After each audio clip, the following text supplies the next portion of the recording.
It does indeed, yes.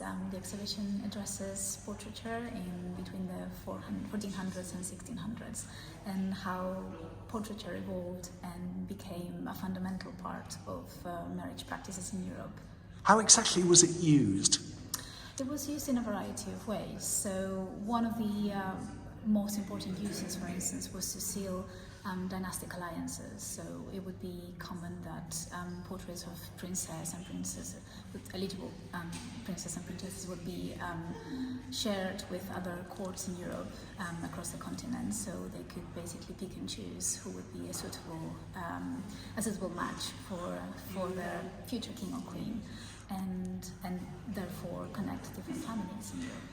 That must have been quite a task. I mean, we're used today to just clicking on Facebook or Instagram and instantly seeing image after image. But if there is a prince or a king somewhere looking for a bride, he's got to ask around and then actually wait until an artist has actually painted a portrait of one of the ladies he's considering.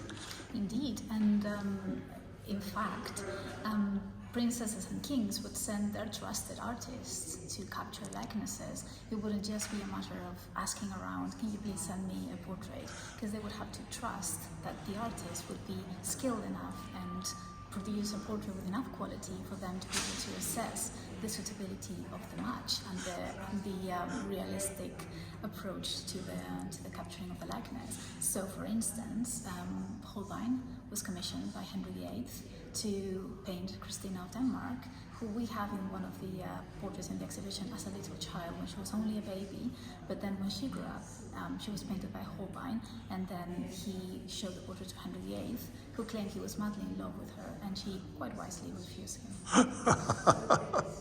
The artist being employed by the suitor obviously had an incentive, didn't he, to produce an honest reproduction, because if the king says yes and the young lady turns up and doesn't look anything like her portrait, a few years in prison if you're lucky, the block if you're not.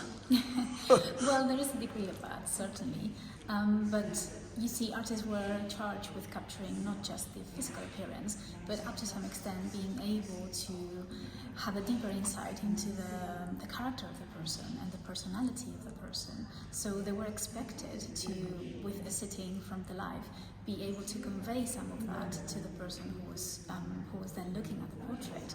So there was an element of realistic likenesses and an element of idealization as well, of showing the inner beauty of an individual as well as the outside. Does that apply to having a good look at what she or he might be wearing in terms of costume and jewellery? I mean, some indication of wealth? Well, certainly, but maybe at a later stage. So in the case of this portrait to my left, this is a wedding portrait. So we know for a fact this was painted in January, as the frame indicates, in 1498.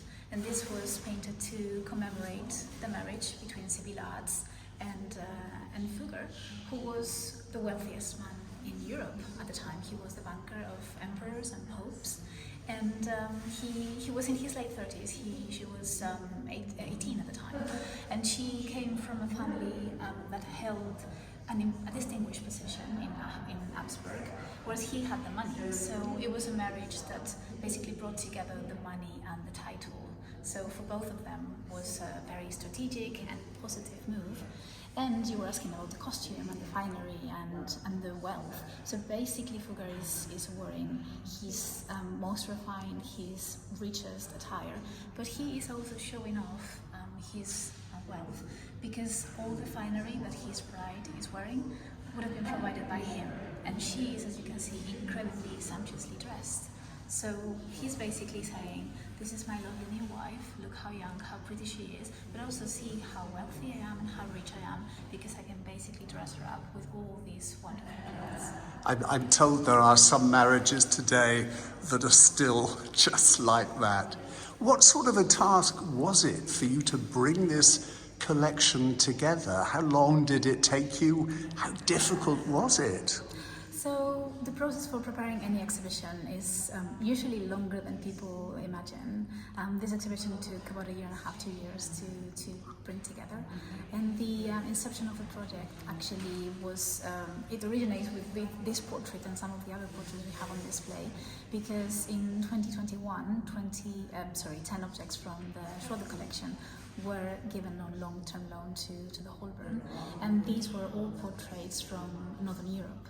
So the idea of articulating an exhibition on portraiture, which would illustrate not just Northern Europe, but also Southern Europe and the UK and Britain, gradually took form. So we then approached several lenders across the country, and I have to say, you were asking about the difficulties, I have to say that it was a project that everyone was immensely supportive about.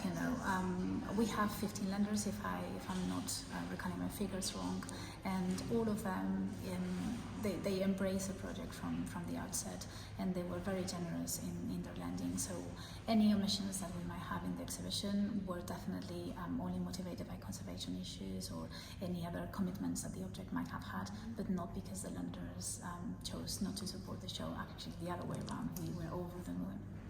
This must rate as one of the most colourful, romantic and emotional exhibitions staged here at the Holburne in recent years. How well is it going down? What are people saying? So far people have been incredibly positive, to the extent that this weekend we had a lovely lady who was weeping of joy from the beauty of the show. We have received 5 stars from the Times and 4 stars from the Guardian, so we are immensely pleased, and I think in many ways the theme of love is something that is highly relatable. We still fall in love, we still get married, so there are many ways into the content of the exhibition. Is not just looking at pretty objects, but also looking at the lives and the struggles and the pleasures of the people who lived before us, and in many ways those struggles and pleasures are very similar to our own.